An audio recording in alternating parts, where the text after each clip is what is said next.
నేను ఇక్కడ ఎక్స్పైర్ అయిన టాబ్లెట్లు తీసుకున్నాను. ఇది ఒక పేపర్ పైన వేసుకొని ఈ విధంగా దంచి పౌడర్ చేసుకుంటున్నాను. అలాగే దీని జతలో ఒక 3 కర్పూరము తీసుకొని ఈ విధంగా దంచి బాగా పౌడర్ చేసుకుంటున్నాను. బయట నుంచి మనము డబ్బులు పెట్టి దోమల సమస్యకు స్ప్రేలను తెచ్చి యూజ్ చేసినా కూడా దీని నుంచి మన ఆరోగ్యానికి కూడా హానికరము అని చెప్పవచ్చు. ఎక్స్పైర్ అయిన టాబ్లెట్ అలాగే కర్పూరము వేసి పొడి చేసిన మిశ్రమాన్ని ఒక బౌల్లో తీసుకుంటున్నాను. దీని జతలో ఒక క్యాప్ అంతా డెటాల్ వేస్తున్నాను. ఇది ఈ విధంగా బాగా మిక్స్ చేస్తున్నాను. నేను వీడియోలో చూపిస్తున్నాను కదా, సేమ్ ఈ విధంగా బాగా మిక్స్ చేసుకోవాలి. తర్వాత ఈ విధంగా క్రీమ్ బిస్కెట్లు ఉంటాయి కదా, ఈ బిస్కెట్లు తీసుకున్నాను. దీని లోపల ఉన్న అంత క్రీమ్ కూడా తీసేసాను.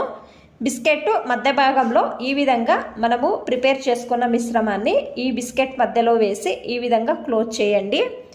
ఇది రెడీ అయ్యింది. ఇది ఏ విధంగా యూజ్ చేయాలో అని నేను చెప్తాను.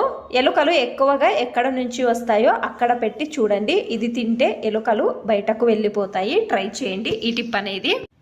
సెకండ్ మెథడ్, నేను ఇక్కడ ఒక బౌల్లో కొన్ని నీళ్లు తీసుకున్నాను. ఈ నీళ్ళలో ఒక మాత్ర వేసి బాగా కరిగేంత వరకు వదిలేసాను. మనము ఇప్పుడు ఈ మిశ్రమాన్ని ఈ నీళ్ళలో వేసి కలుపుతున్నాను. కలిపిన తర్వాత ఇది ఒక స్ప్రే బాటిల్లో తీసుకోవాలి. మీ ఇంట్లో స్ప్రే బాటిల్ లేకపోతే జ్యూస్ బాటిల్ ఉంటుంది కదా, ఆ బాటిల్ అయినా కూడా తీసుకోవచ్చు. నేను ఈ లిక్విడ్ను స్ప్రే బాటిల్లో తీసుకున్నాను. నేను ఈ విధంగా ఇంట్లో కిటికీ దగ్గర, వాకిలి దగ్గర, అలాగే డైనింగ్ టేబుల్ దగ్గర, టీవీ స్టాండ్ దగ్గర స్ప్రే చేస్తున్నాను. ఈ విధంగా చేయడం వలన దోమలు అనేవి రావు. ట్రై చేయండి మీరు కూడా ఈ విధంగా. ఇంకా మిగిలిన ఈ లిక్విడ్ను మీరు రాత్రి టైంలో పాత్రలు కడిగిన తర్వాత మీరు ఈ సింక్లో లిక్విడ్ను వేసి వదిలేయండి. నీళ్లు వేయవద్దు. బాగా స్ట్రాంగ్ వర్క్ అవుతుంది. బొద్దింకలు రావు. ట్రై చేయండి ఈ టిప్ అనేది.